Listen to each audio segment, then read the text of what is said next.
I'm sharing my screen now. Present now.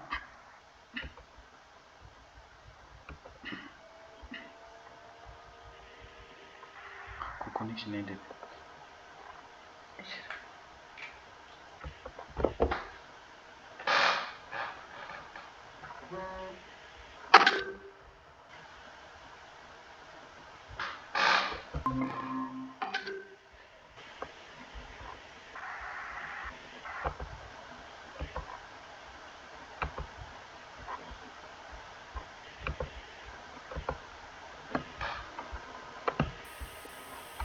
Can you see my screen?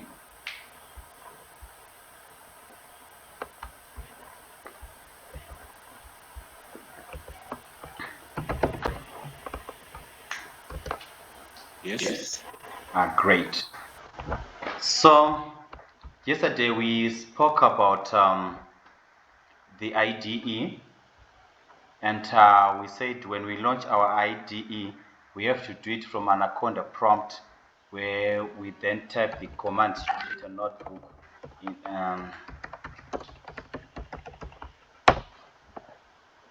that way it's what allows us to launch our Jupyter Notebook.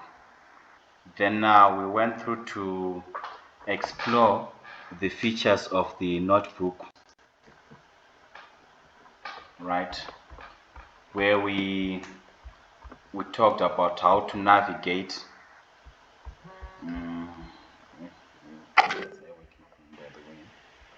programming. So for you to pick the last Jupyter Notebook that you are working on, you can explore that through the name. I don't know if we had renamed it yesterday.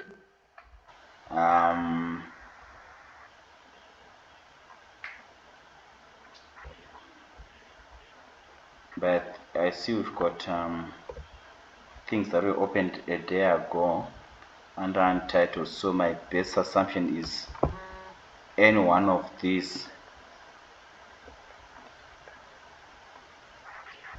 should have been our notebooks.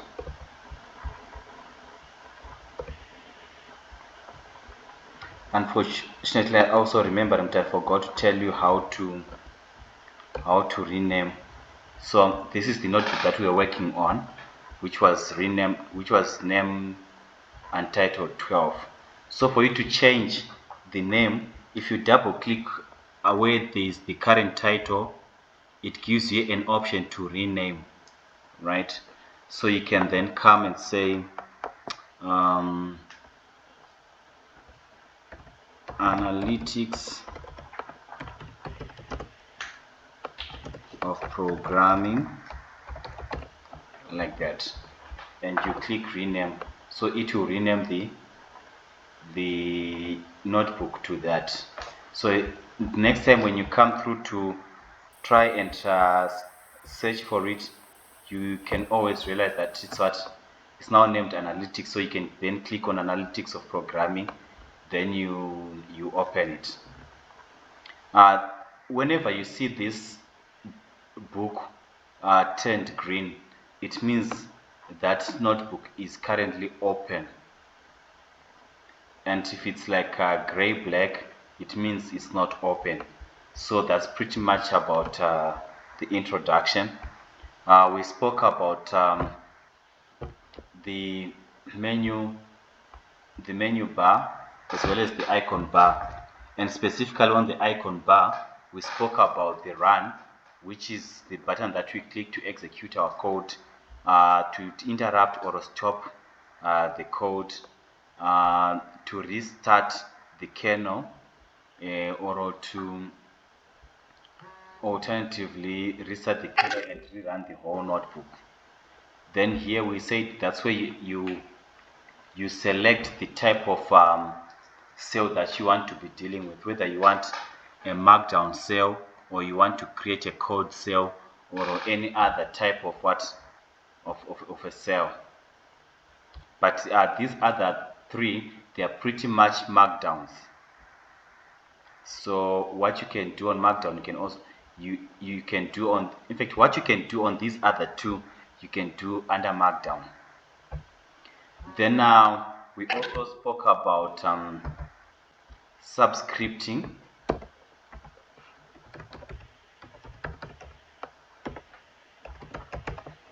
where we're saying so this is superscripting, sorry.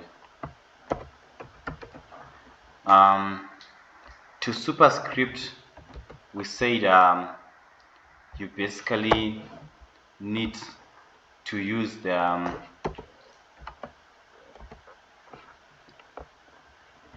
we use the combination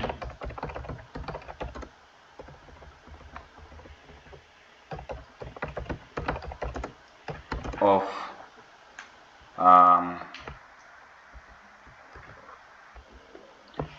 $sign and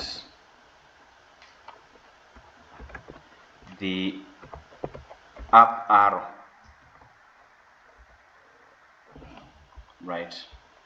So here are the $sign that I'm talking about, that is encompassing my equation, and what I want to superscript, I put it immediately after the up arrow, right? So you see it becomes superscripted, and this is subscripting.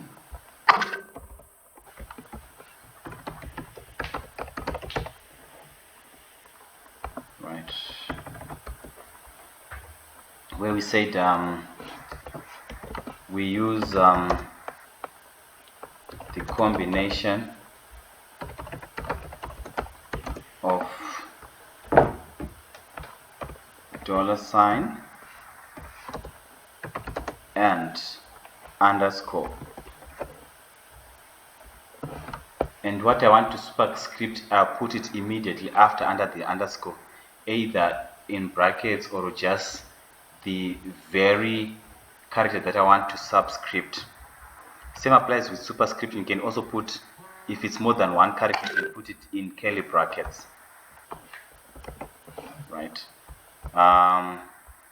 Then we spoke about my headings, where we defined to say the hash gives you the heading type, where H1, which is the biggest heading, you only have one hashtag before the title, and the more you increase the hashtags, the more you reduce the line, the size rather. And we spoke about importing a picture, where we pretty much say you copy the picture, and what you have copied, you then paste into the Markdown cell, you have your picture. We then went ahead to discover the founding principles of Python, where we are saying there are keywords that have got reserved meanings in Python.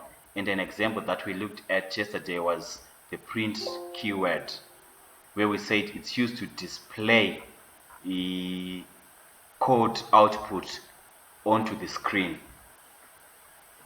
So print in this case is not exactly like sending to printer. It just basically means output.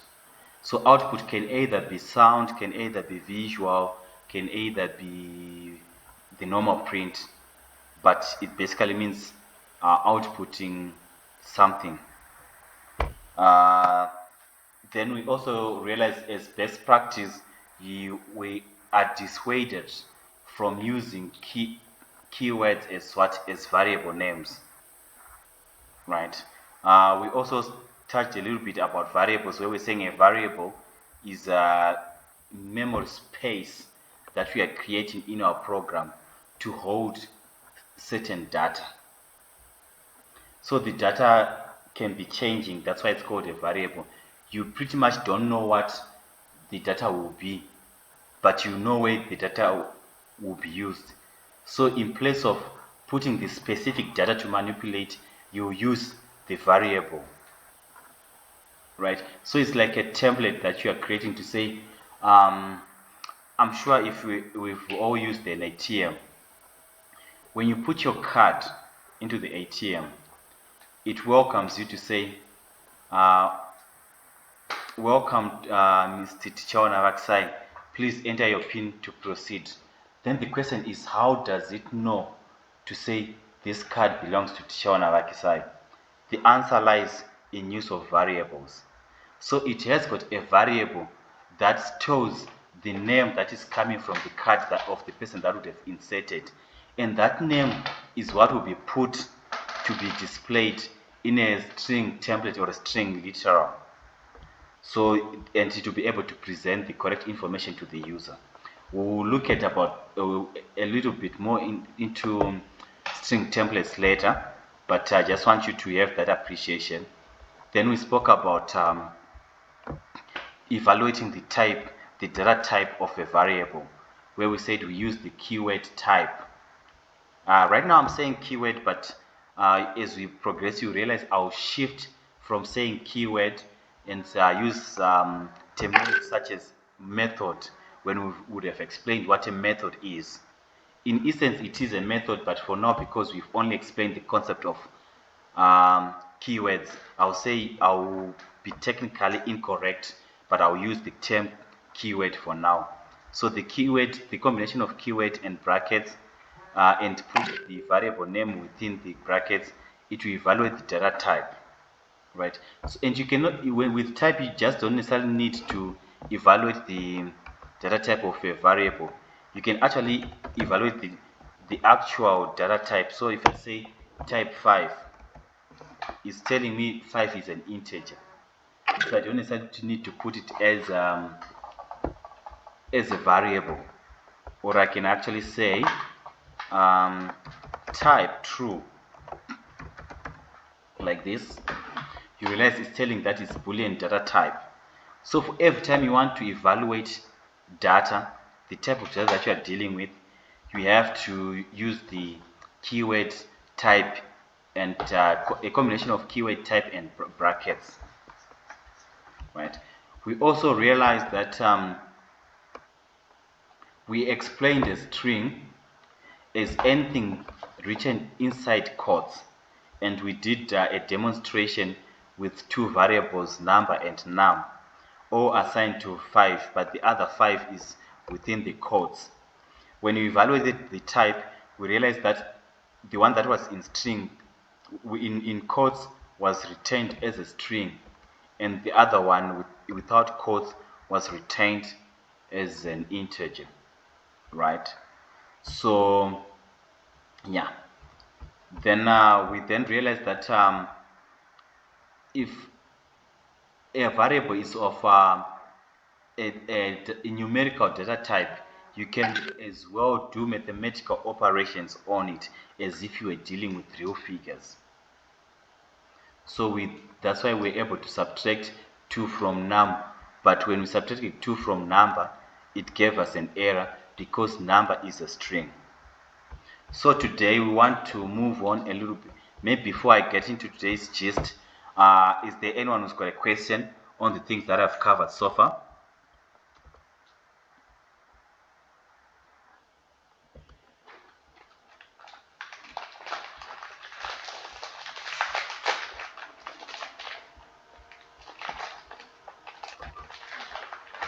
Hello. Yes, you can go ahead.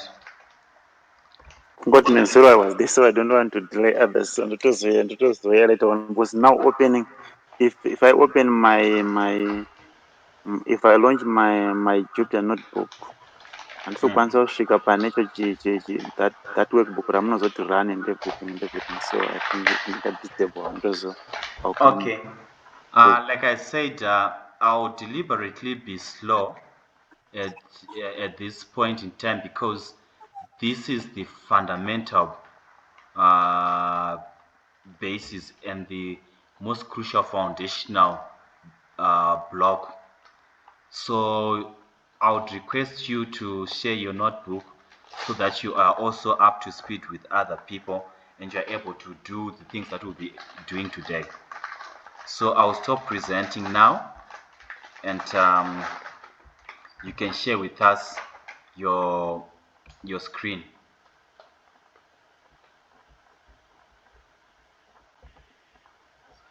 Okay, let me try change it to my computer and then I'll share it. That's all right. I was using my phone. It's okay. Is there anyone who's got anything they want to ask as from the recap that we did of what we covered yesterday?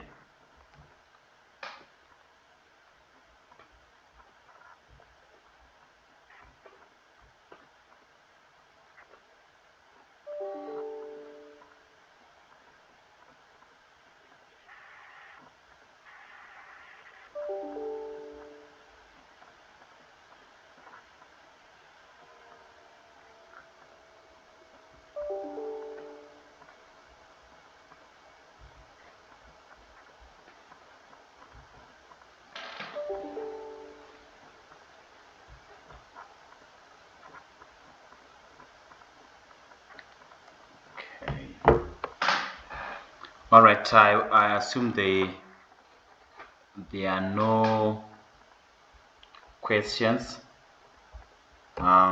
Just a moment so I can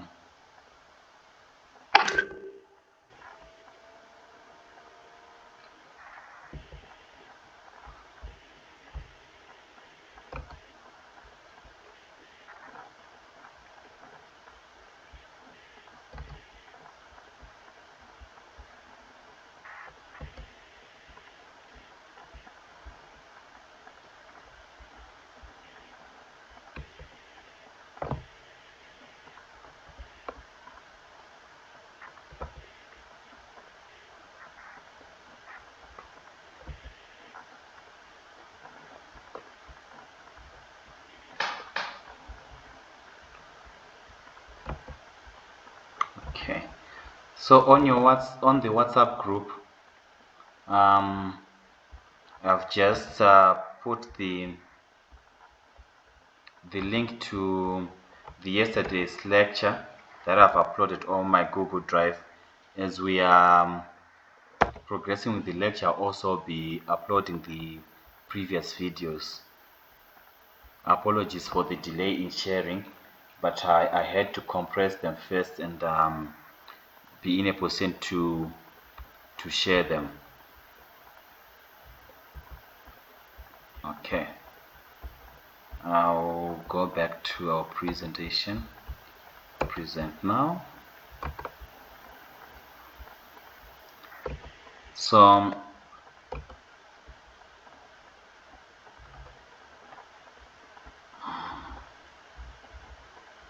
I'll add your emails a bit later, but that's the link for you to get the material. So I was now getting into today's gist, where we are going to be talking about data types. Is there anyone who would probably want to try and explain to us what data types are, or what do we mean by data types?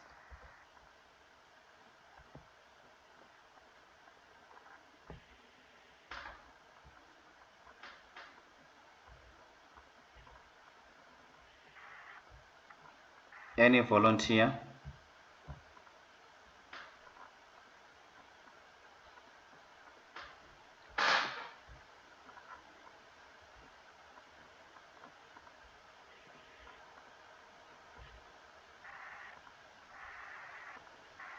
Hello, good people.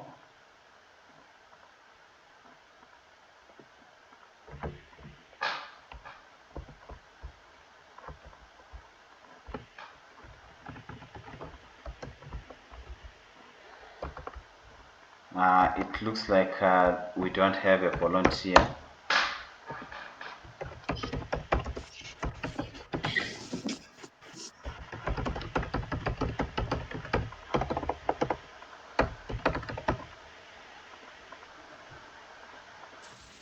Sorry, I missed that. You wanted a volunteer to do what?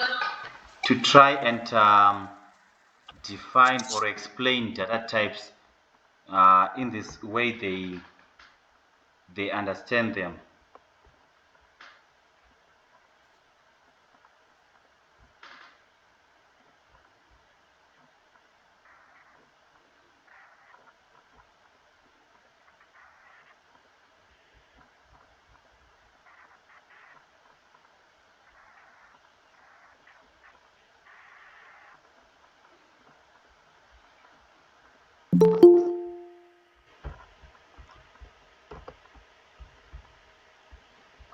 Okay, I think let's proceed.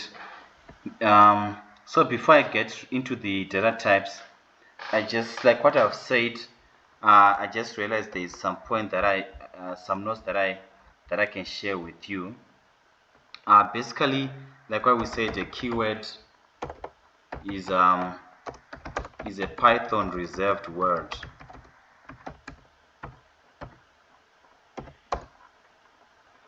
Right? And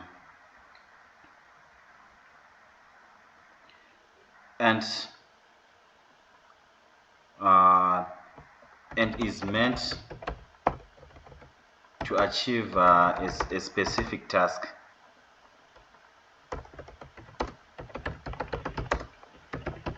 Right?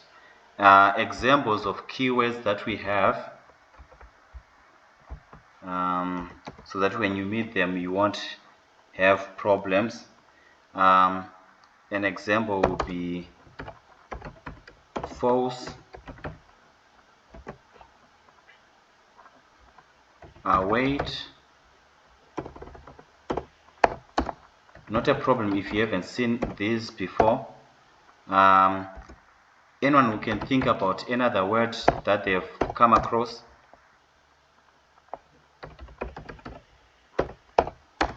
Which are examples of keywords? You can just shout it out.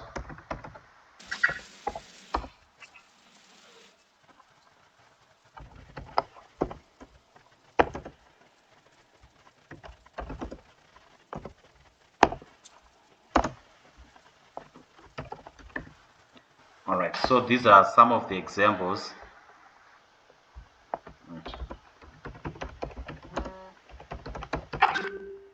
Right. But there are also what we call identifiers. Right. An identifier basically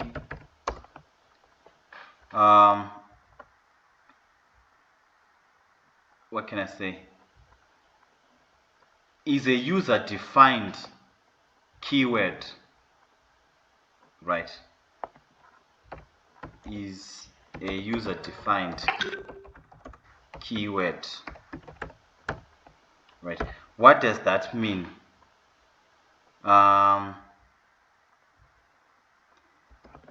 These are words derived by the programmer to function as names of variables and functions. Right. And as an example, is the an identifier was the variable name that we created. So e.g. name equals Tichaona Kisai. Right.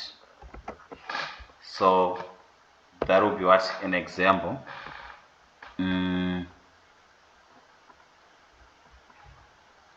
The rules for writing identifiers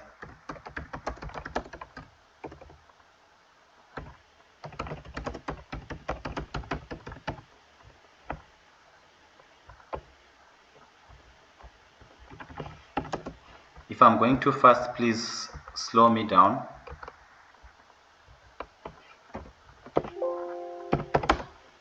Number one is what we've already spoken about. Anyone to try?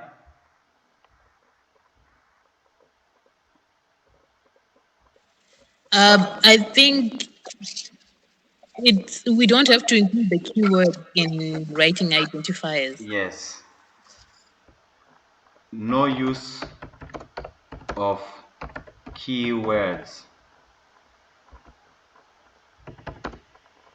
as identifiers. That's you're totally correct. Identifiers. Right. Anyone who can think of another rule?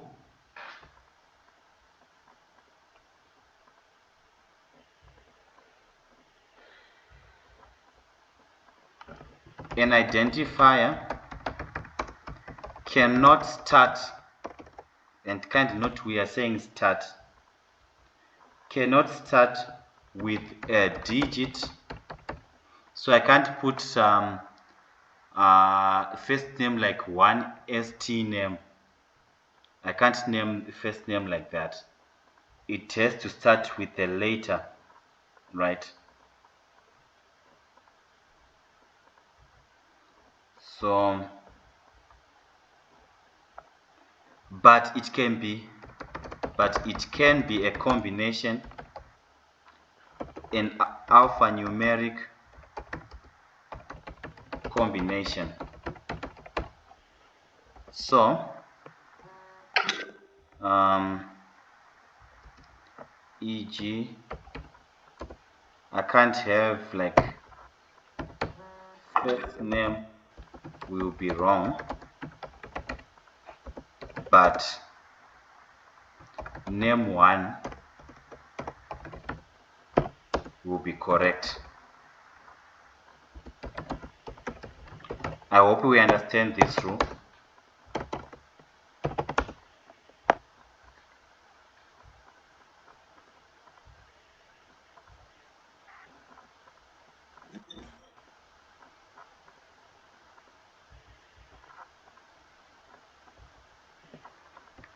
We also cannot use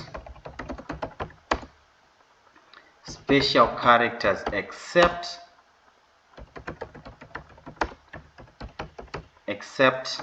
underscore, right? So use of %, $, hash is strictly prohibited. It's strictly not allowed.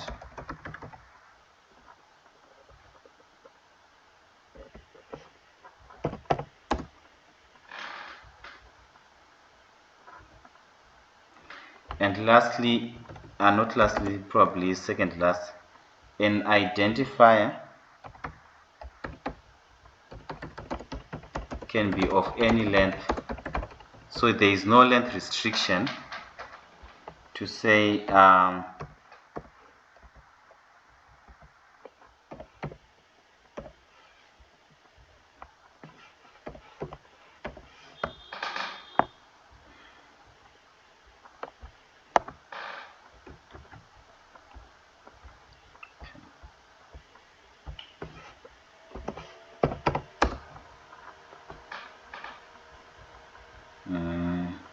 what else can I think of?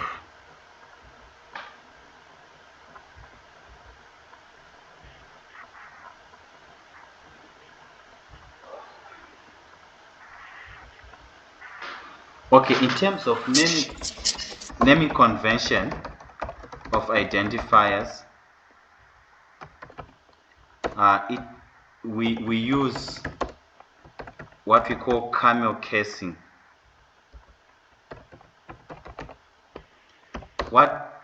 What it means is, if you've got an identifier that has got two words, like first name, generally most of the identifiers you should use, you should begin with a small letter, so it should be like first, then the other second word will start with a capital letter. So this is how you probably use it.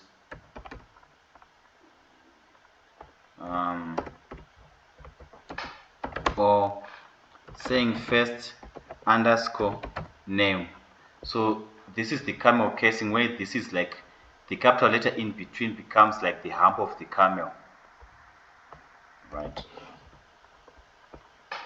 Now that we have understood about keywords and identifiers, we certainly delve into, I haven't forgotten, we are getting to data types, but I just thought I may forget to talk about these things. How we do commenting and statements, indentations and comments. So I will briefly speak about Python statements indentation and comments. Right. Is there anyone who's heard anything about this? Anyone who would want to try? Please remind me to share the Jupyter Notebook with you.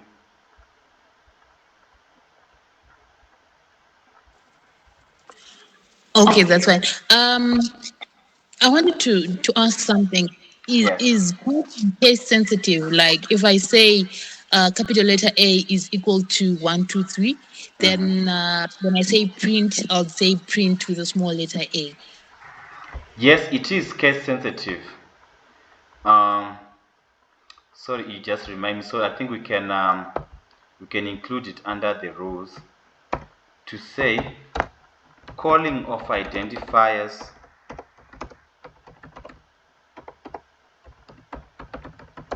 is case sensitive. Right. So let's have an example. If I name a variable a and say is equal to 5, a small letter, I cannot come and say print capital letter A. It will tell me capital letter A is not what? Is not defined. You see the error message.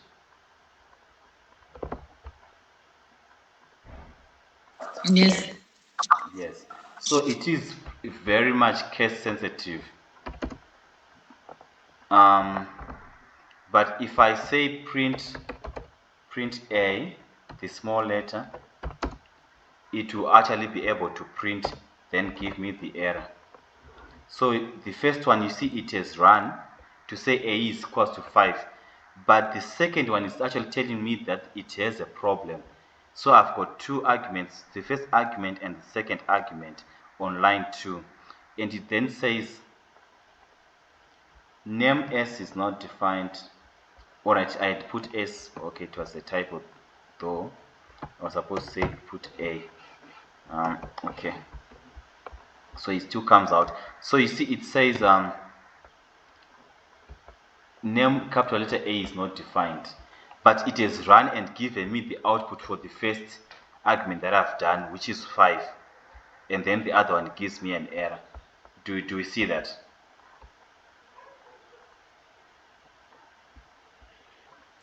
Yes. Great. Is there any other question?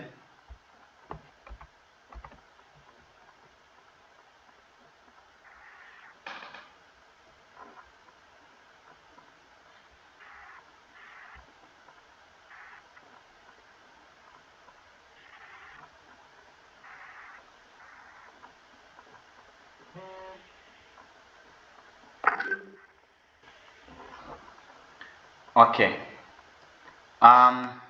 We'll move forward. A Python statement, right?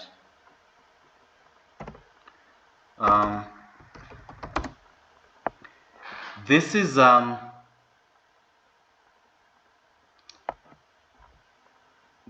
instruction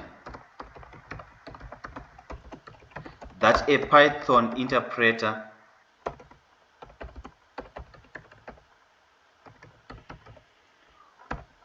or compiler, I'm sure we now understand when I'm saying compiler interpreter,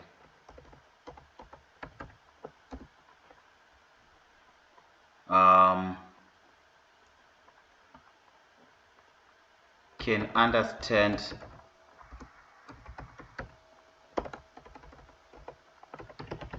and execute,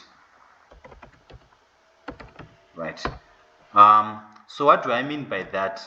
So if I run, like if I do A is equal to 5, this on its own, it's a Python statement because the compiler or interpreter can actually understand what this means if it is in code. So I'll take this out of the markdown, right? And okay, let me run the markdown and go to code. So if I put it like that, it's actually a statement in the sense that when I execute it, it actually is executed without an error. So that is what we call a statement. In this case, this is what we call an assignment statement. Why is it an assignment statement? Because it's using an assignment operator. We'll talk about this when we talk about operators. So, but an assignment operator, it basically gives a value to a variable, right? That is what is an assignment operator, right?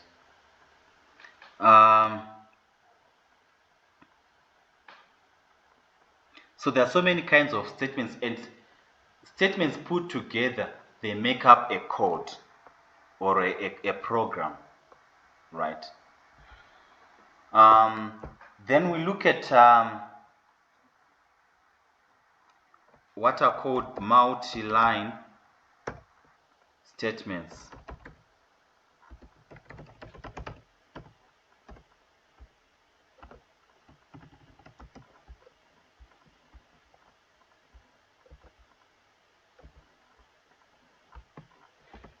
So multi-line statements, they span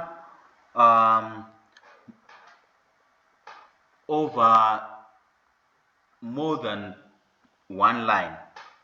In this case, we just had one line to execute, which was this one.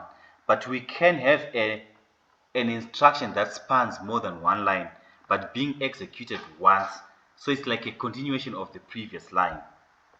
That is what we call a multi-line statement. And to achieve a multi-line statement, so it's I'm saying it's it is a Python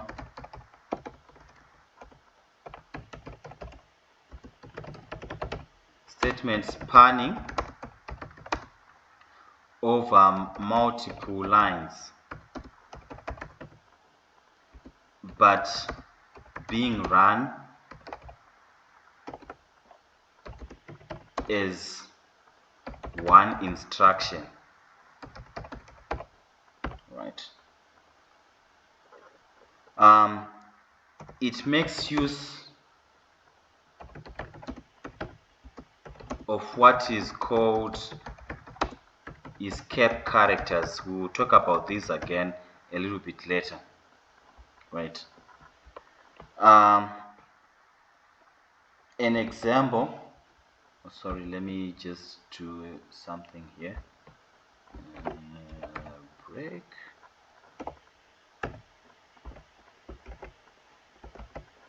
Right.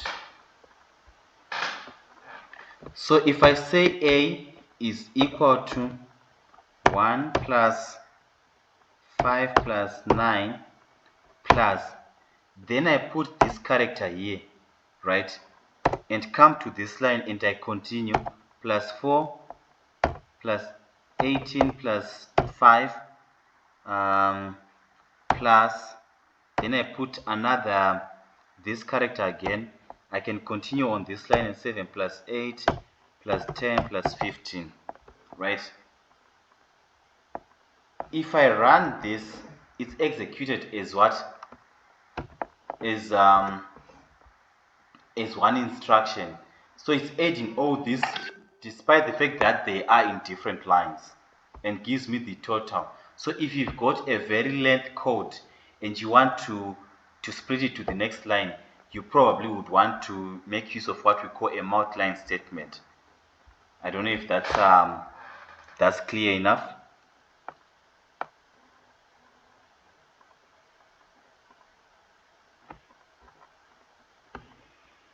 Another option for doing, yes, you can go ahead.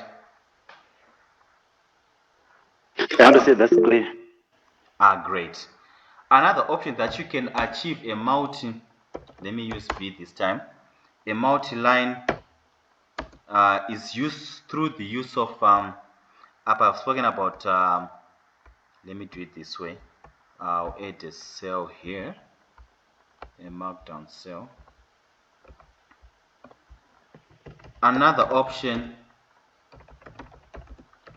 to achieve multi-line statements is through use of braces,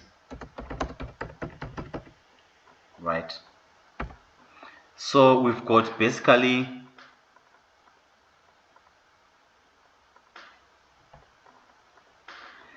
three types of braces.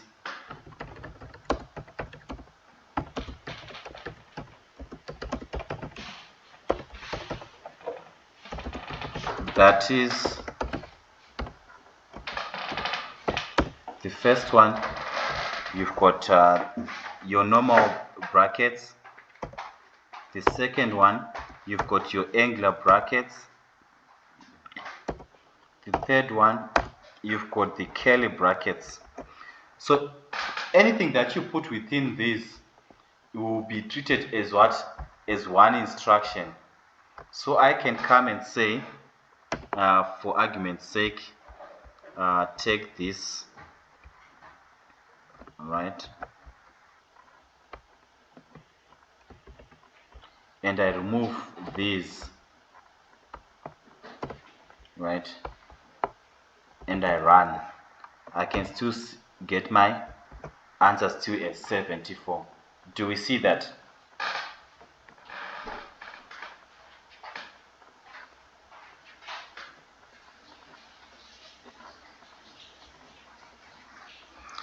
The only thing that we have to note when we use braces is it also changes the data type.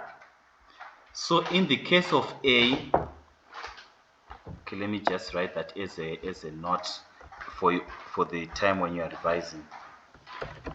The use of braces will also change and alter the data type of the variable created. How do I mean? Right, let's evaluate type of A and also evaluate type of B. You realize B is a list whereas A is an integer. Why? Because of these brackets that we would have used, right? If I probably do another, okay, let me create a, okay, I'll use a set. Let me do it here. I create another variable C, which is equal to, I use normal brackets in this case, then copy this, right? Control V, I run this, then C should still give me the same answer. Yes, it did. Then I also want to evaluate the type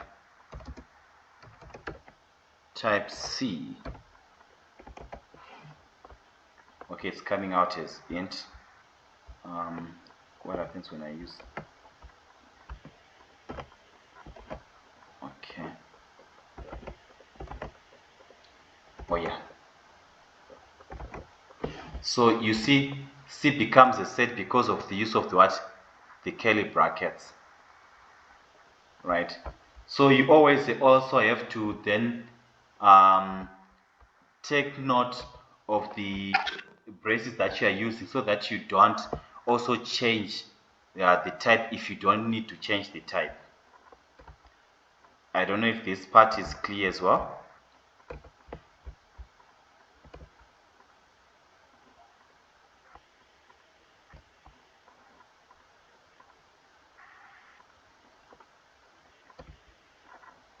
Hello, can I continue?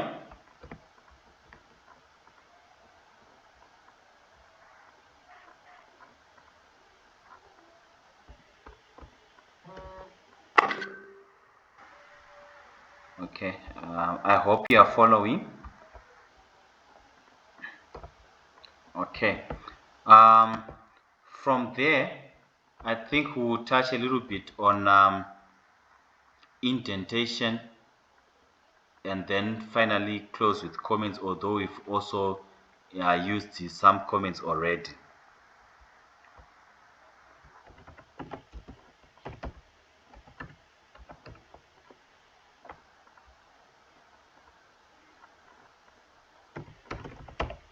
Right. With other languages, you realize that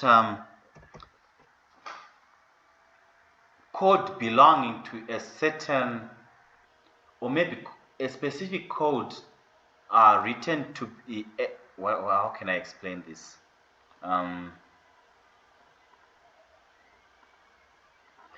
Most programs use curly brackets to define a block of code, right?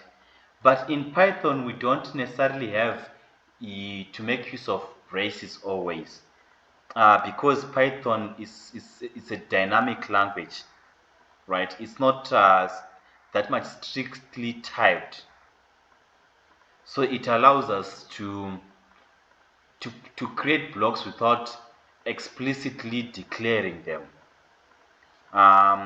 This would make much more sense to people who've done IT before, but not a trained smash if you haven't been exposed to IT. So a block of code, for example, I'll create saying A is equal, let me say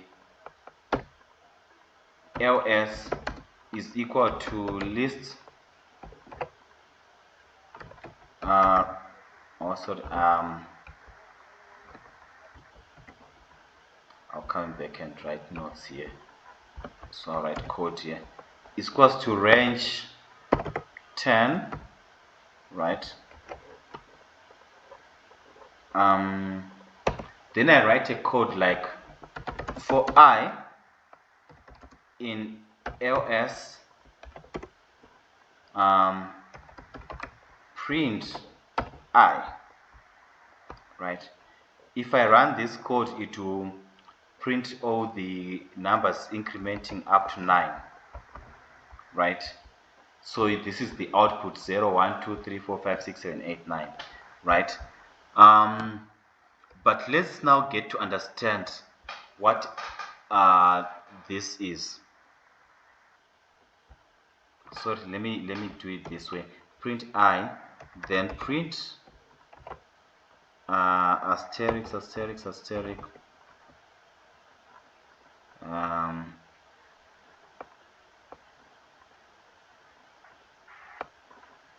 right.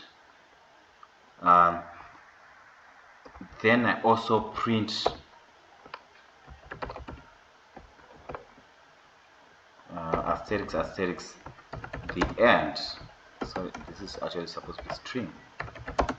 The end of loop. Right. So if I run this, it will print the first number and underlined by an asterisk up to 9. Then the final print will be this line. That's what invalid line 4. Sorry, this has to be in quotes. My sorry for the oversight.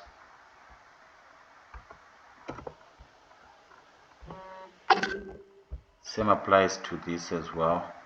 I don't know why I'm forgetting to put the quotes here. Right. So if I run this, you see what comes out. Then at the end of the day, it prints the loop. So what's happening? Let me explain the code. This code. Right. First of all, I'm creating a list with 10 numbers starting from 0. So the last number will be 9. Right. Then I'm looping in that list to print each and every number in the list. Right. So for the first loop, it will run and print the first number, which is 0, and then print this as an underliner. Then comes back to check for another element of the loop and finds 1, comes to print 1 and prints an underliner. Then comes to check, it finds 2, it prints the 2 and does that repeatedly, right? Then finally it will just run this part once, but this part, it will be run, it will repeat 10 times. If you've noticed, it repeats the first time when it writes 0, it repeats second time when it writes 1, and repeats 10 times until it writes 9, right? Then the last one will write just only print end of loop. So what we are calling a block is these 2 lines, right? And in this case, when we're talking about indentation, you see where I've written this line and where my second, where this line is starting, it's indented a bit inside. It's actually four spaces in, right? That's the indentation that is required by Python, or should be one single tab. So if you are programming in a simple text editor like a Notepad, you actually do 1, 2, 3, 4 spaces. But in a IDE, because it knows the Python, it's got what we call IntelliSense. When you press tab, it will go. In fact, without pressing tab, if you just enter after putting a colon, it will actually indent itself to the right. So this is what we are calling a block. And every time when I'm starting a line that is a tab from where the previous line is, that code is known to be a code block belonging to the last line with the full colon, right? So this is the indentation. And if I want to come out of the indentation, I basically have to come back to where, and align myself to where I'm starting every other code. So if basically that's that whole idea about indenting. It basically tells you that this block of code will be run after executing this Python statement, right? So if this statement is not executed, this will not run. So I can have a code that runs this, that executes this Python, depending on the logic, that executes this Python statement and probably jumps this and then executes this.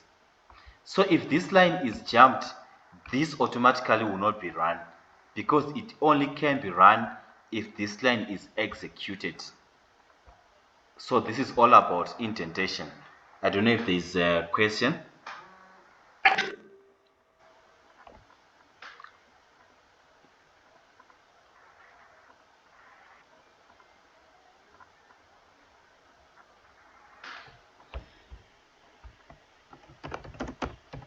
Pabatika.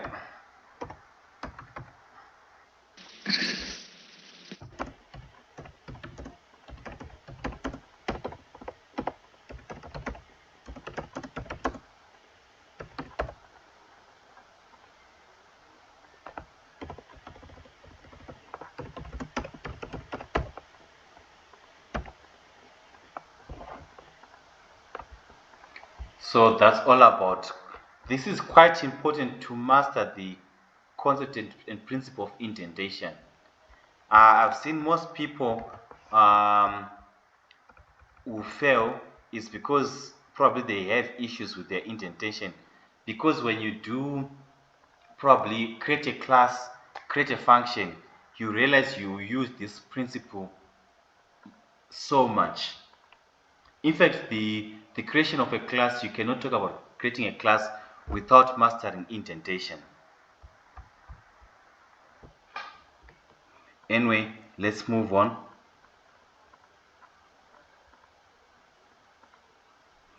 Lastly, I'll talk about comments under this section.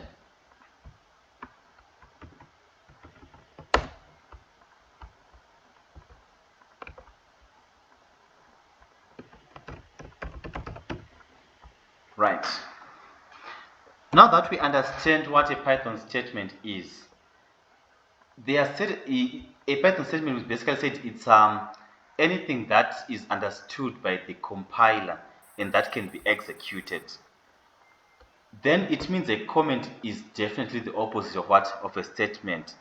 So I'll start by saying is the opposite of a Python statement, and I then bold and Python statement.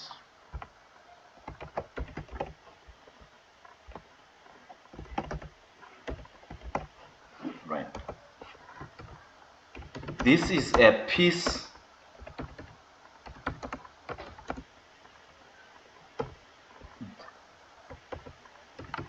These are statements that are not run by the compiler.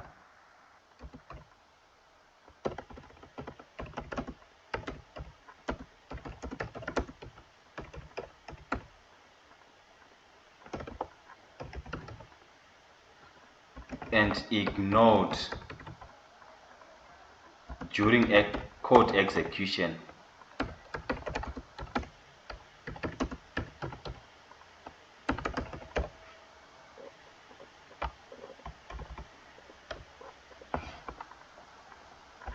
Right.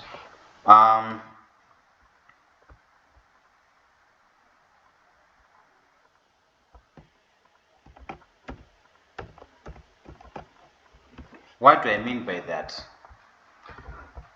Let's go back up a bit. You see what I've done here? I've got a comment and a Python statement. Right. So this first line that has got a hash pound sign is the comment. Then below that I've got the Python statement. But when I run, it doesn't give me an error, and it actually runs where I can then come and call what is this. But if I take the same thing and just remove the hash sign and run this, it will give me an error, and it's saying line 1 invalid syntax. Right. So every time when you want to make a comment in Python,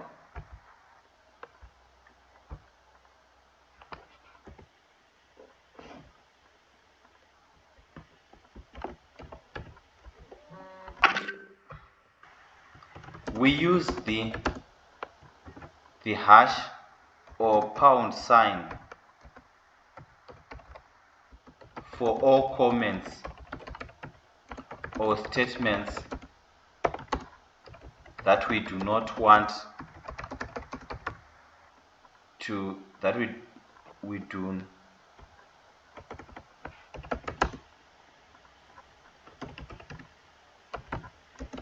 to be executed.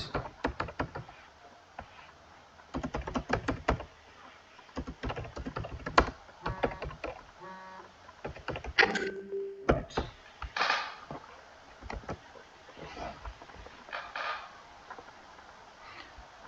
So if you want to put a comment, so I can actually even comment before or afterwards. So like in this case,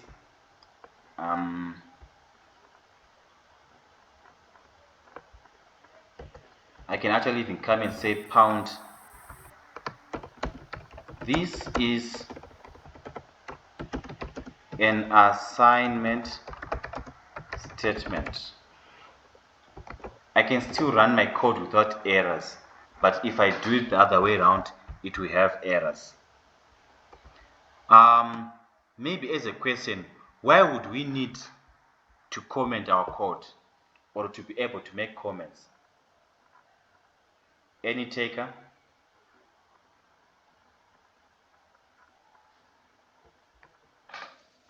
I think sometimes when you're running code, there are things that you need to explain, and so that it makes sense for the person who is looking. Maybe let's say it's an assignment, and you're writing it, and you'd want to explain something so that it makes sense for someone who's going to mark it.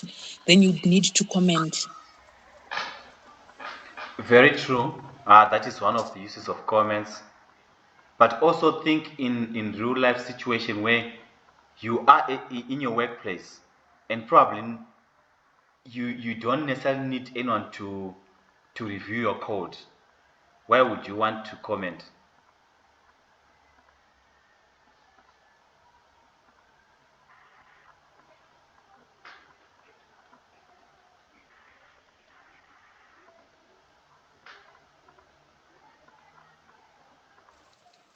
They'll be able to understand where things are coming from and where things are going, so that they don't have to rework or repeat some of the things that you have done. Okay, okay. Very true, very true. And in addition, the comments actually help you. So sometimes when you have an error or maybe you're going through your old code, you'd want to understand what you were doing. So they help you understand, say, okay, here I'm creating a variable, here I'm doing this. So it's easier to, it's they are there for what we call code readability. So you're basically explaining steps like what you have said. But they don't necessarily need to benefit someone else. They actually, in most cases, benefit you yourself. Especially when you want to do code reuse. So you once did a code that does A, B, C, D, and you feel you've got a challenge that's similar to the challenge that you solved. So you just want to import that code and reuse it again, right? So it will come pretty much handy to actually be commenting so that at least you know where to tweak, where to change, and so forth.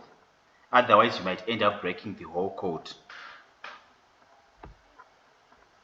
Is that okay? Yeah, it actually reminds me. Yes, that's okay. I'm saying it actually reminds me of my O level teacher who taught me maths. She would Yeah. say, when you're doing working in quadratic expressions, she would say, whenever you're going to any stage and you're not, you should just make a note of something so that you'd know kuti ndakanganisira apa, or whoever is marking your work sees kuti wangoenda in the right direction, but somewhere you dropped it Very because true. of those notes that you'll be writing in between. Let's say you say, take A to B, 1, 2, 3, then you'd continue with your workings. Then you can always refer back to what you wrote at the top. Very true. Very true. It's quite an important and fundamental skill to learn. Thank you for that addition. So under comments, we've got basically two type of comments.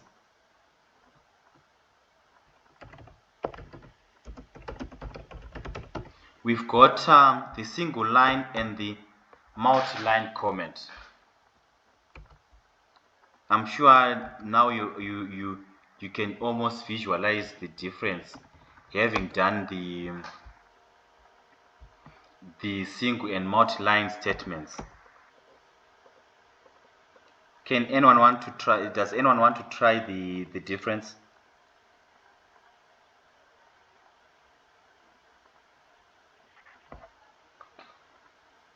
No, I'll be very happy to have these sessions as interactive as possible. That's also where I get feedback to say, am I really imparting anything, or there's somewhere maybe where I need to find ways of better expressing myself.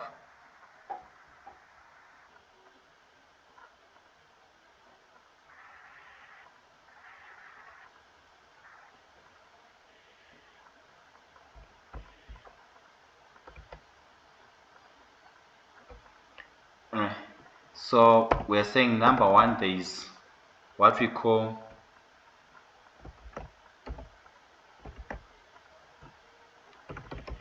single line.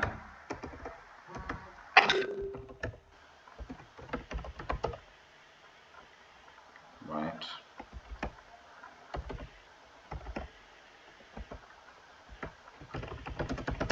This is the comment that utilizes the hash or pound sign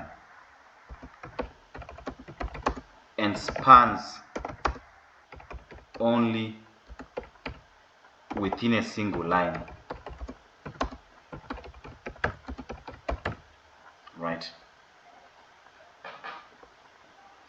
Then we have what we call a multi-line.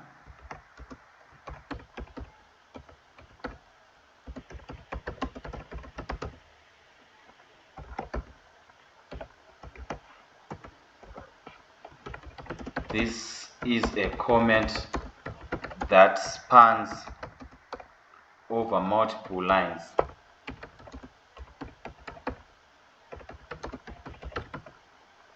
Right.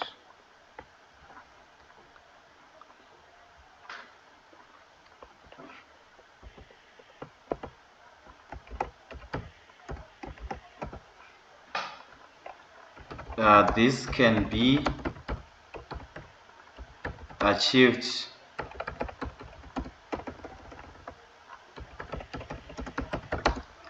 through use of triple quotes.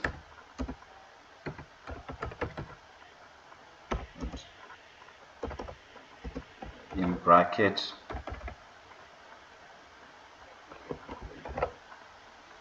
right. So let's have an example. We've already had an example of the single line. The multiple line would be something like this. You can either use the single quotes or double quotes, whichever is up to you, whichever is convenient for you. So I can say my name is Tichabona Vakisai. I am studying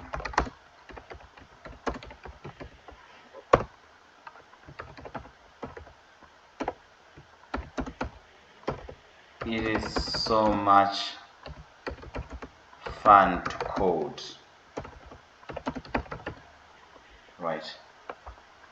And I can pretty much go ahead and do something like print I love coding in Python. Right. So if I execute this, you see everything else that is on top has been completely ignored, and only the Python statement has been executed. So this is a case of what? Of a multi-line comment.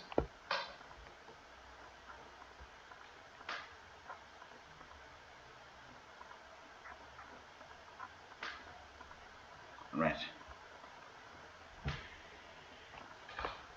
So having covered all that, we are moving into, we spoke yesterday about Python variables. So I'll jump into data types. Right. Data types. In real life, you realize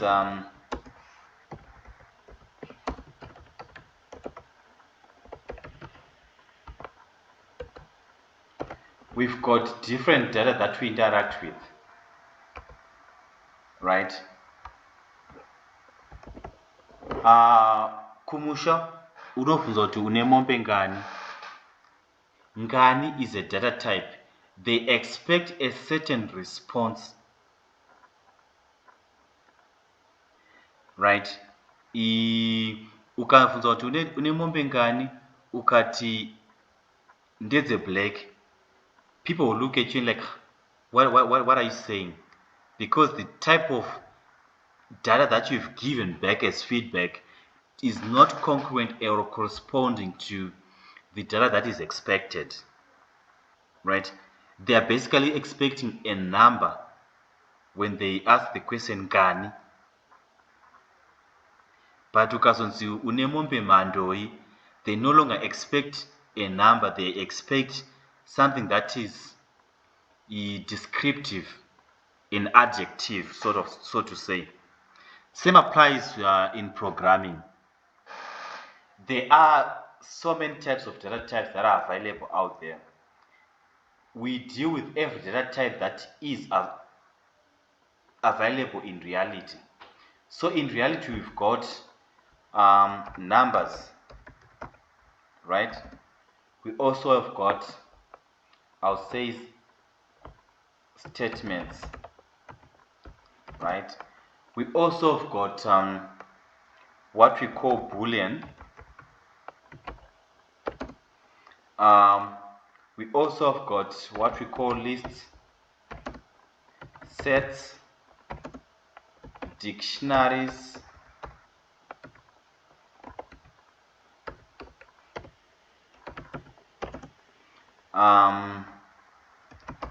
I'll put pandas, numpy. Yeah, for now we'll just talk about this, right? So all these are data types.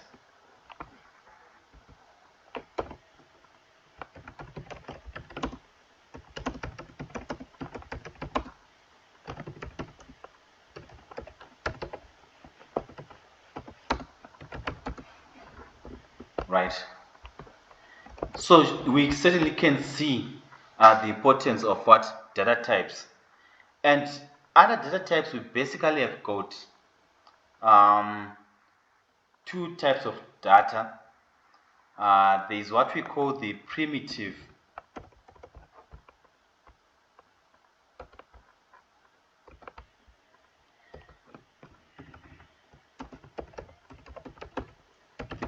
data types, right? Primitive data types, these are data types that are pre-programmed.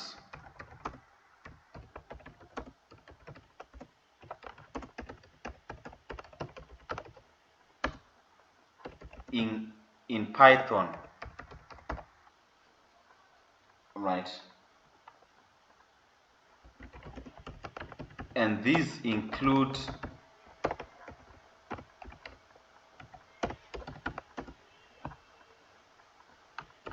types such as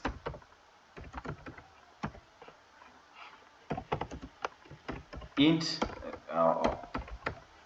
okay, integers, which is denoted int. We've got floats, which is denoted float.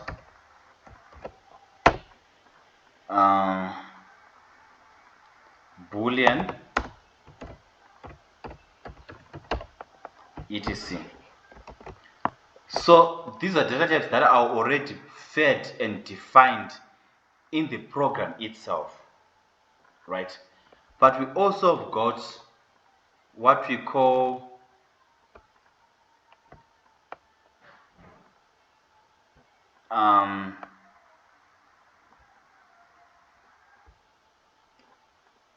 I would have said classes, but I don't want to confuse you.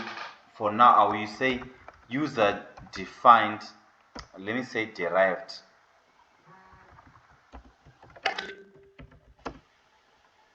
Derived data types or advanced. Let me optionally use the word advanced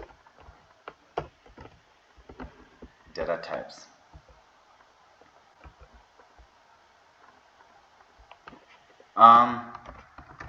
These are user defined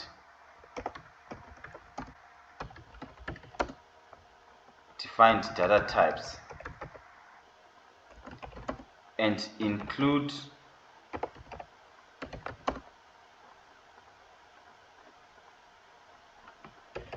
types such as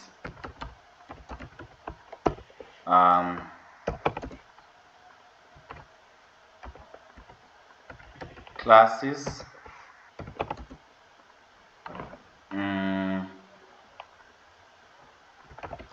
pointers. The reason why I'll keep on mentioning pointers, numpy, etc. is because our course is basically bedrocked on use of numpy and pandas. in addition to any other data types that we can talk about, strings, etc. You understand a bit later when we cover classes why this is these are all of these. I could say they fall under this, but for now, for simplicity's sake, let's try and differentiate them and say they are classes, pandas, numpy, list, and so many other. These are not just the data types that are there. Why is it important for us to know the data types that we have? Basically, it is important because, number one, we then know what manipulations are possible on the data. And number two, we know where to use and apply them, right? For example, like when we then evaluated the type of, okay, sorry, let me just do this quickly.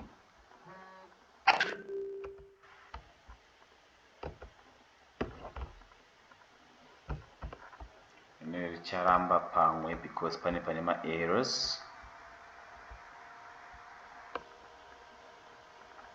Okay, ragumira panapa.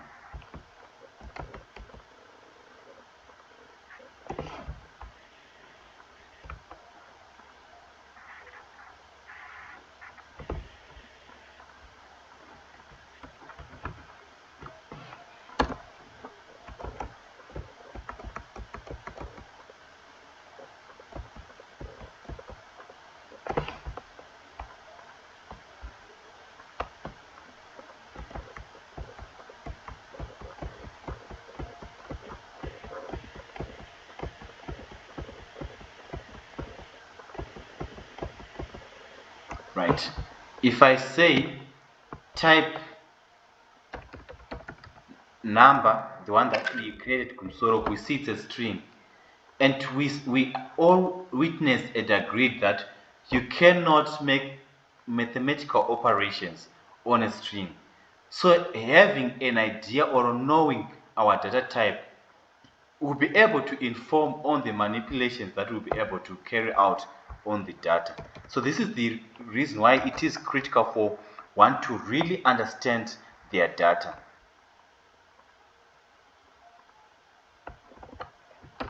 It is critical to understand,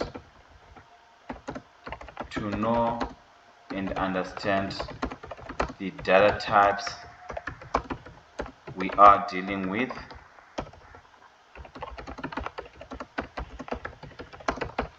to be able to know what manipulations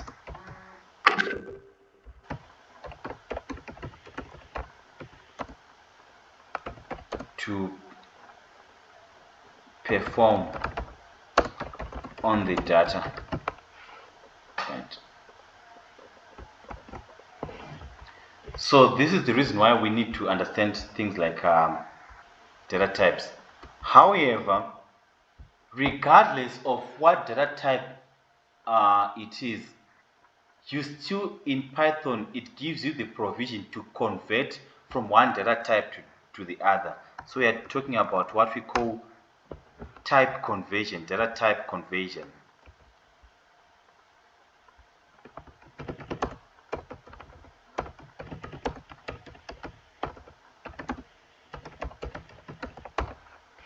Right. And for one to be able to convert from one data type to the other, they use, for simplicity's sake, I'll use the word keyword. They will use the keyword for the data type that they want to convert to and combine it with the brackets, right? So for example, I've got number as a string, but I now want to convert it to be a proper numeric variable. I can come and say I want to change it into an int, right? I'll come and say number is equal to int number, right? And when I do this, I will then evaluate the type of number, right? You see, you realize now number is a proper integer because I've just used the data type that I want to convert to and combined with brackets and put the variable name that I want to convert. It then automatically converts it to what? To an integer, right? Still on this, I want to put this point across. Remember, I said a variable allows us to create a memory space, right? So there are times when we can perform certain manipulations on data, but not save them on memory space. So what it then means is it will be an instant operation, right? But we'll not be able to recall that instant output later on. What do I mean? Suppose I then come and say, I do a code like yakati print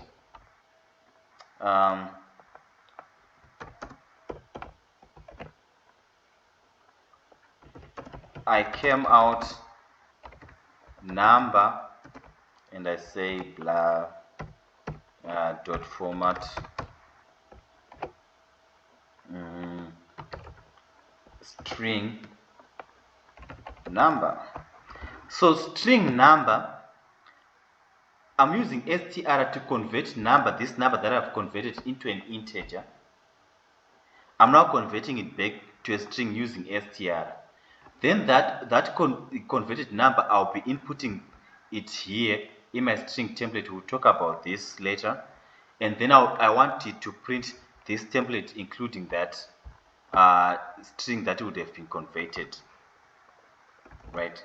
So it's saying I came out number 5, right?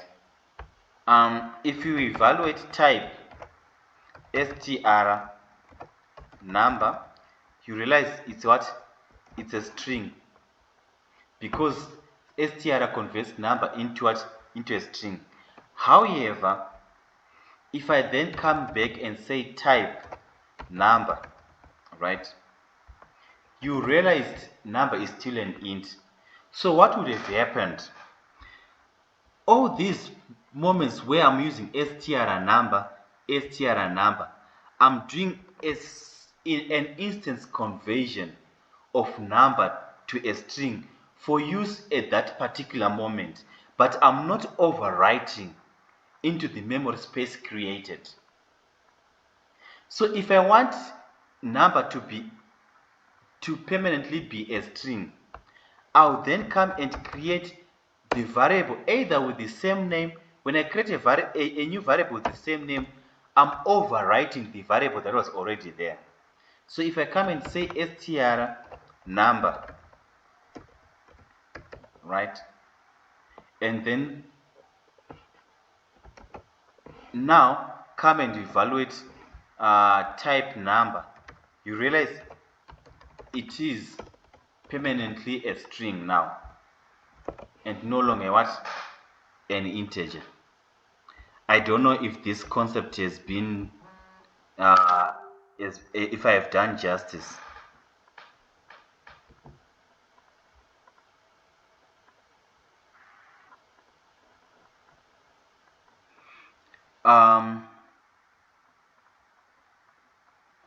Any question?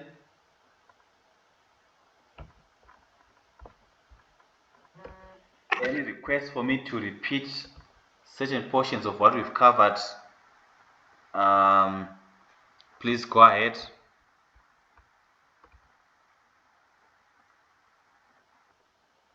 Anyone?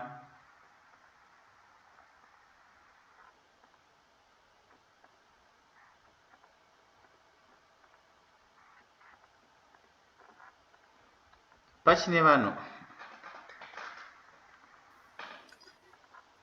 So far, it's very clear. We are following. Okay. Beautiful. Great. like I've said, I would want this initial foundational steps to be well clarified and grasped, because tikaenda mberi uko tisina kubata izvi tinoita dambudziko. I'm happy if you are following. Okay, so this is all about what the data types and type conversions. So kumberi uko zvimwe zvinhu zvatichange tichiita, when you see this now being applied in code, you exactly understand what it is. It won't be as complicated as it probably seems for you right now. You basically understand, okay, oh, he's just done a type conversion. Okay, what is he doing here, and so forth. And you then understand the reason why you probably need to convert. I'll just show you. Probably here there was no need to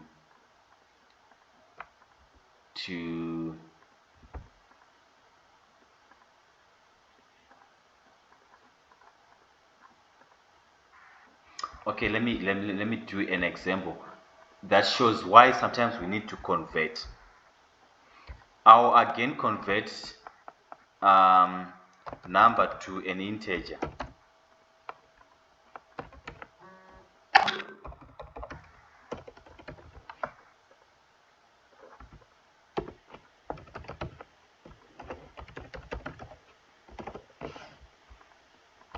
Right. So I want to print this same statement. It will give me an error due to incompatibility of data types when concatenating. And when we talk about concatenation,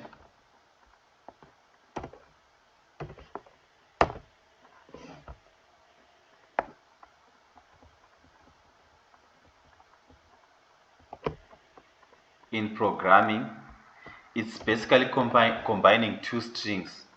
So I've got this string that I want it combined with the value in this variable, so that it comes out like I came out number 5. But let's try this code and see if it runs. And like I've said, can only concatenate strings and not int to string. You see? So it's actually realizing, oh, the first part is a string, right? Okay. Plus sign, it means concatenate. Okay. So what is it that I'm supposed to concatenate with? It already expects a certain data type to concatenate with. But then it receives an integer, right? So it then throws an error to say, no, we cannot concatenate a string and an integer, right? But if I take the same statement, right, and I do an instance conversion of number at this particular moment and run this, it will be able to run. I hope you appreciate why at times we may need to do data type conversions.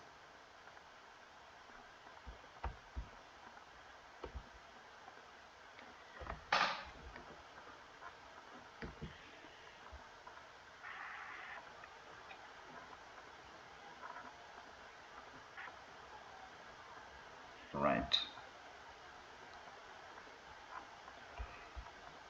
So this is all what we wanted to discuss about data types. Let me just check on things that we wanted to cover. What else we need to get into now? So we've spoken about data types. Okay, and I said I would touch more about variables, then get into arithmetic operations. Okay, great. So I'll move on to variables and assignments in Python.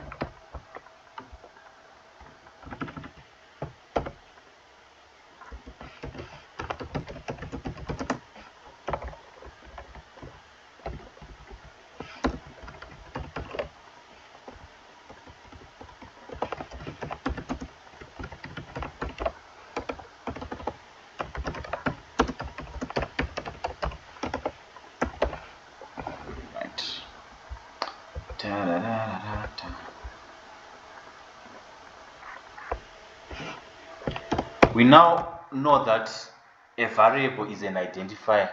It's just there to be for us to be able to identify a certain memory space, really. So that when we identify that memory space, we are able to call the values stored in that memory space. So this is pretty much what a variable is and what is there for, right? So we would want to look at now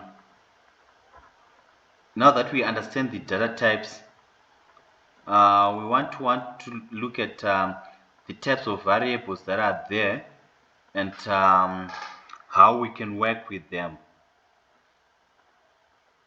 So in Python, a variable carries the data type of the value.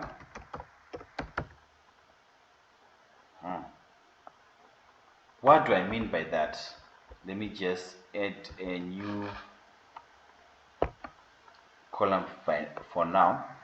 So if I put num is equal to 5, by virtue of num holding an integer, it will also be what? An integer. So when I then evaluate num, it will be an integer. But if I assign num to a string, by virtue of it holding a string, then num is now what? A string. So this is what I mean by a variable carries the data type of what? Of the value it holds.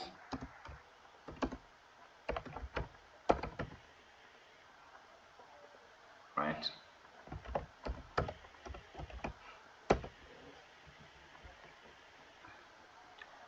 Another thing that we ought to know is a value assigned to a variable is assigned through what we call an assignment operator. A value is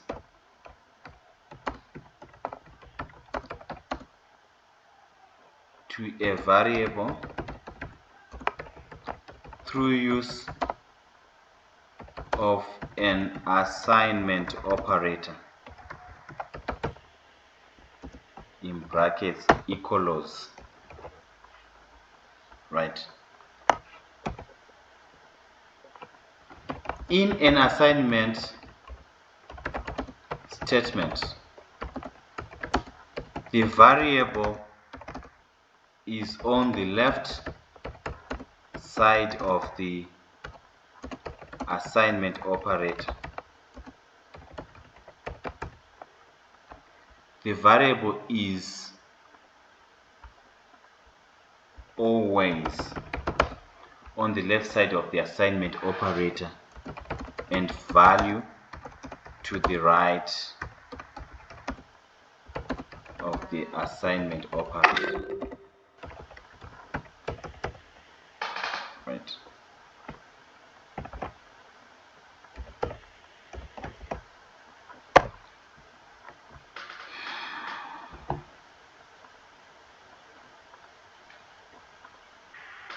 Right. So what it means, I cannot come and say 5 is equal to num.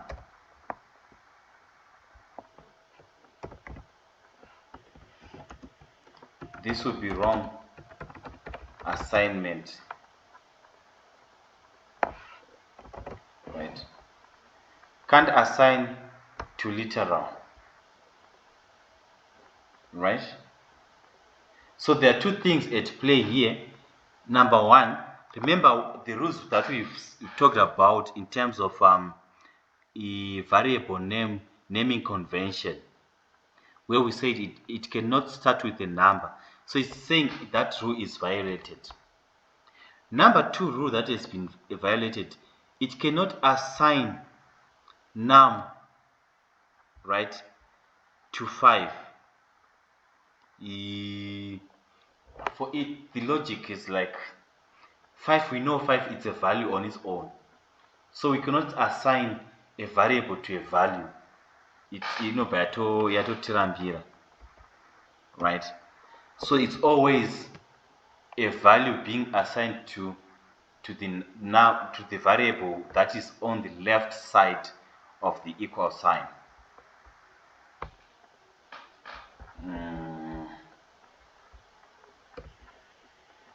What else?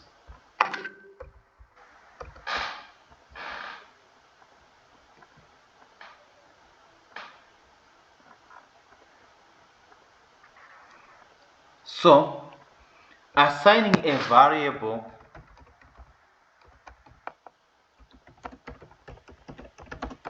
is also referred to as declaring a variable. So if someone says declare a variable, they're just saying create a variable and assign it to something. That is the variable declaration.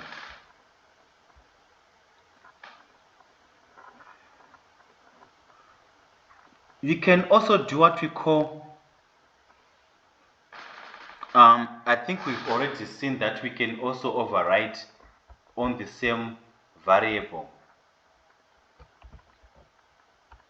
So Python allows for variable overwriting through reuse of the same variable in declaration.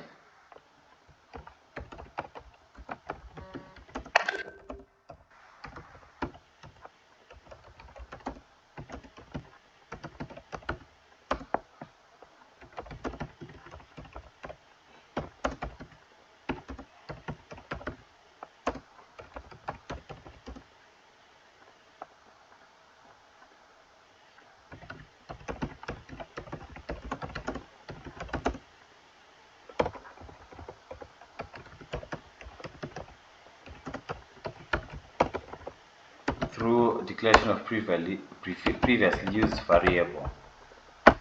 Great.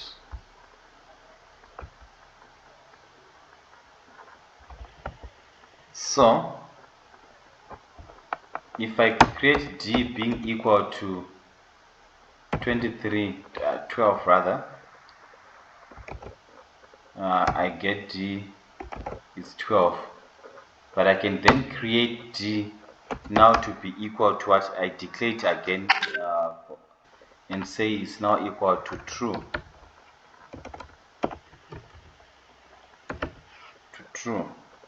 Right? If I then come and look for d, it's now true. So what it means is, initially when I created d with 12, this value was taken and written into the memory, right? But when I reassigned d to true, it went back to the same memory space where d is stored, right? And imputed this value true where 12 was. So it deleted 12 and imputed true.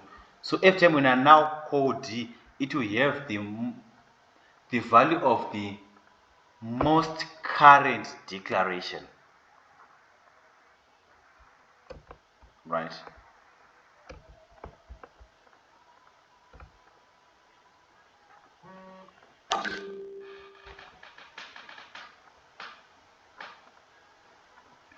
Another thing that we also can do in Python is doing what we call multiple assignments.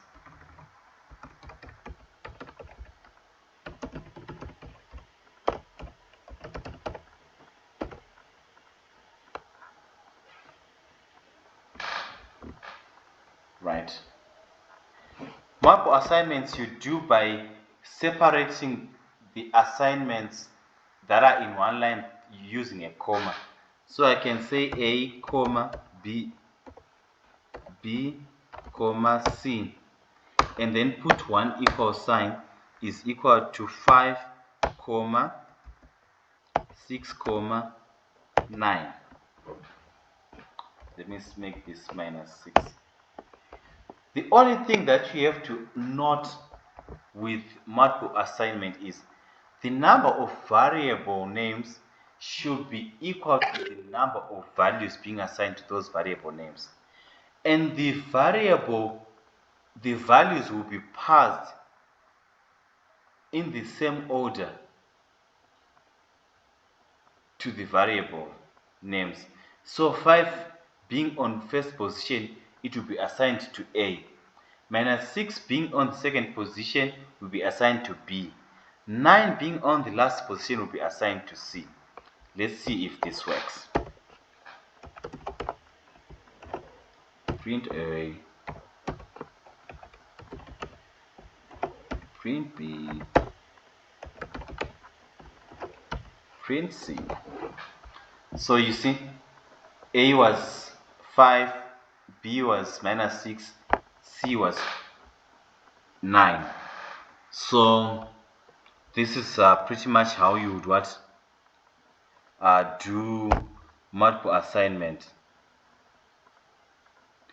And one other thing on multiple assignment that you can do is to assign same value to multiple variable at once.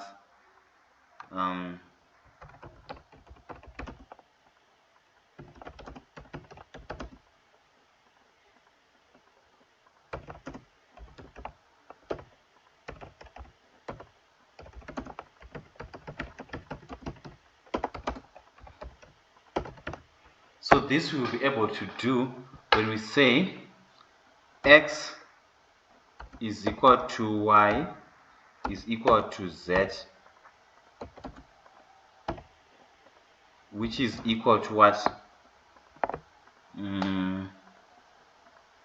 52, right? If we come and print x, it should give us 52. Same applies to print y, should give us 52, as well as print z. So these are another option that you have to carry out multiple same value assignment to multiple variables.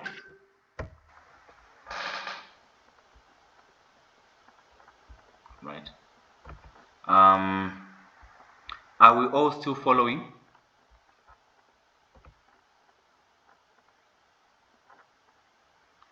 Or any questions?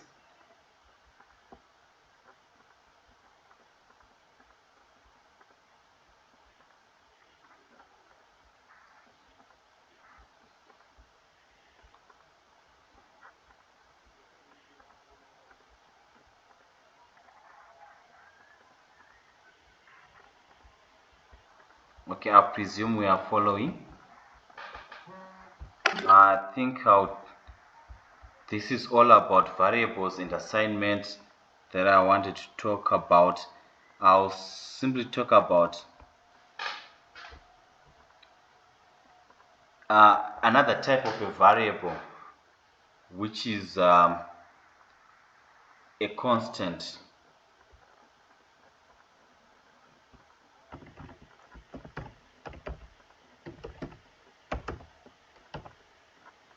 Right.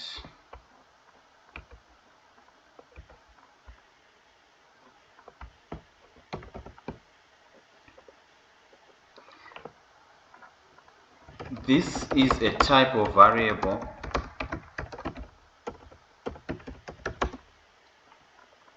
whose value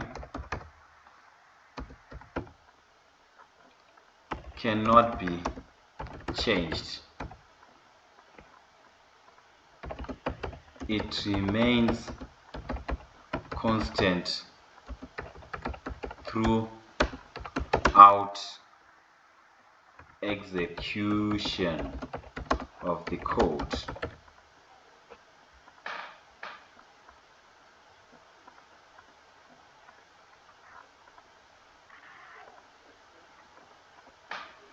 So pretty much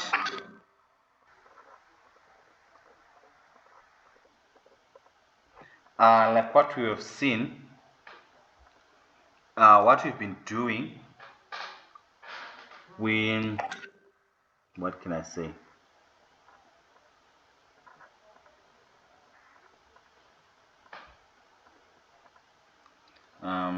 I hope this can explain this.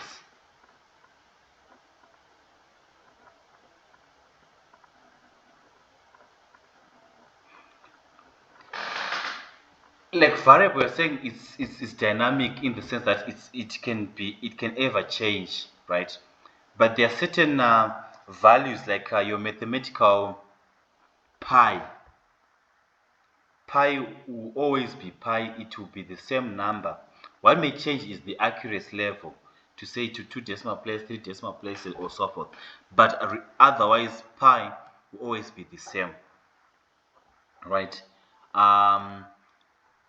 Lean will always have the same what evaluation. So these are what are variables that are known as constants, right?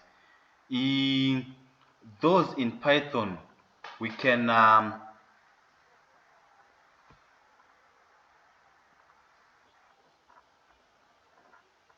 create them through the declarations that we've been doing, where we just say this is equal to this, right? But later on we will see there are certain times when we can create a variable like ls is equal to like this. What this means is we are not explicit. We do not have specific value that we want to give to ls, but we know it will hold a certain data type. So we just, in this case, create it as an empty list. But when I create a list with specific values, it kind of becomes a constant, unless otherwise, if I do anything to explicitly modify the memory space, it will always remain as assigned. So these are the constant variables.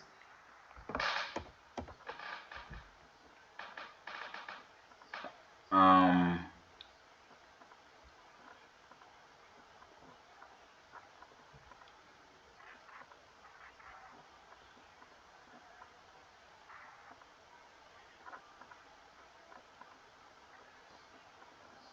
Let me see. We're supposed to work on arithmetic operations now.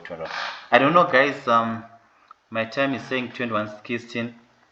Can we for today call it a day, and we resume tomorrow? If there are no questions, that is.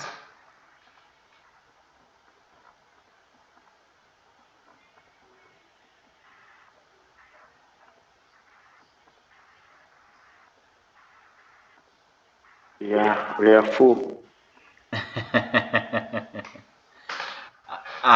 But if you're full and the food is nutritious, I'm happy.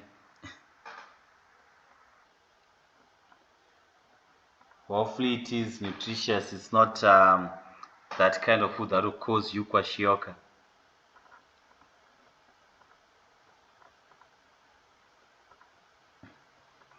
I know, that's all right. So we'll stop here.